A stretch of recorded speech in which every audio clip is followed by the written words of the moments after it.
Good evening and welcome to KMTV. I'm Bulletin. Your top stories tonight. Man convicted of double murder. Pedophile hunters strike again. And Russian warships sails by.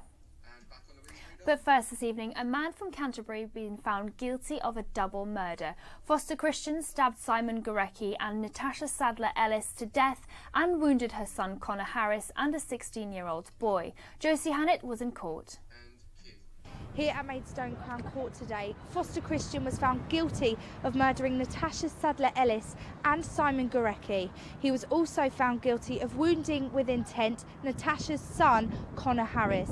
Now, when he found out the verdicts, he was smirking, he was smiling. He didn't seem to have any remorse for what he'd done. He also was seen waving at the family as they left court. Now, he will be sentenced on Wednesday, and the family are pleased that they've finally got some justice.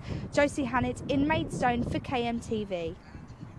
An obsessive Breaking Bad fan who strangled a police officer to death may have cooked and eaten part of the body, a jury heard today. The DNA of PC Gordon Semple was found on chopsticks and inside a pot at the home of Stefano Brizzi, who had tried to cook parts of his body in the oven, a court was told. The Met officer died in April and the trial continues. Now, a man who was arrested after he was caught arranging to meet a young girl for sex has been sent to prison. Mark McKenna was filmed by a group that call themselves pedophile hunters after they set up a fake profile online pretending to be an 11-year-old girl. Mark McKenna. Caught on camera. This was the moment a group of vigilantes who call themselves the pedophile hunters confronted Mark McKenna on camera. You know why you're here, yeah? To meet an 11-year-old child. Yeah? Why do you think it's acceptable to come and meet an 11-year-old child? The group of men came to meet him at Blue Water on the 6th of August after they pretended to be an 11-year-old girl online. Mark McKenna had asked the fictional girl to meet him at the shopping centre and even bought a packet of condoms beforehand. I was just going to go get a milkshake, that was it. No, you wasn't. You was going to go back to your place. Otherwise, you wouldn't have gone to the shops this morning to buy condoms. He had been sending her sexual messages and images for 3 weeks before arranging to meet her. The 38-year-old was then arrested and today was sentenced to 5 years in prison after he admitted to arranging the commission of a child's sex offence. He will also appear on the sex offenders list for the rest of his life and will be barred from working with children or vulnerable adults.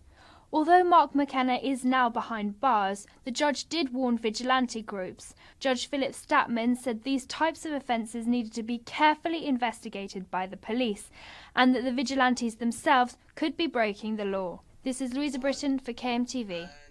Our Russian warship was spotted off the coast of Kent. The aircraft carrier was travelling to Syria as it made its way through the Channel. Although it was in international waters, Royal Navy ships were deployed to follow it on its journey past the coastline. Kerry King went to have a look.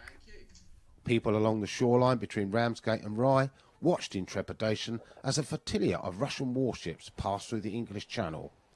The ships were in international waters, but were being closely tracked by 2 Royal Naval vessels which were deployed from Portsmouth on Tuesday. The aircraft carrier in shot is believed to be the only carrier in the Russian Navy that can carry more than 50 aircrafts, with Granite anti-ship cruise missiles installed. Whatever the motive, it certainly caused a stir along the coastline, as it's not often you see a Russian Navy fleet cruising along the English Channel. Kerry King, KMTV, Hythe. And finally, here's something a little bit lighter to finish the bulletin on. More than 1,000 children gathered in Sheppey to set a record for the most people to dance to Michael Jackson's Thriller. Staff and students at the Oasis Academy joined in to do the King of Pop proud on Thursday evening. They raised more than £400 for the Dance Aid charity.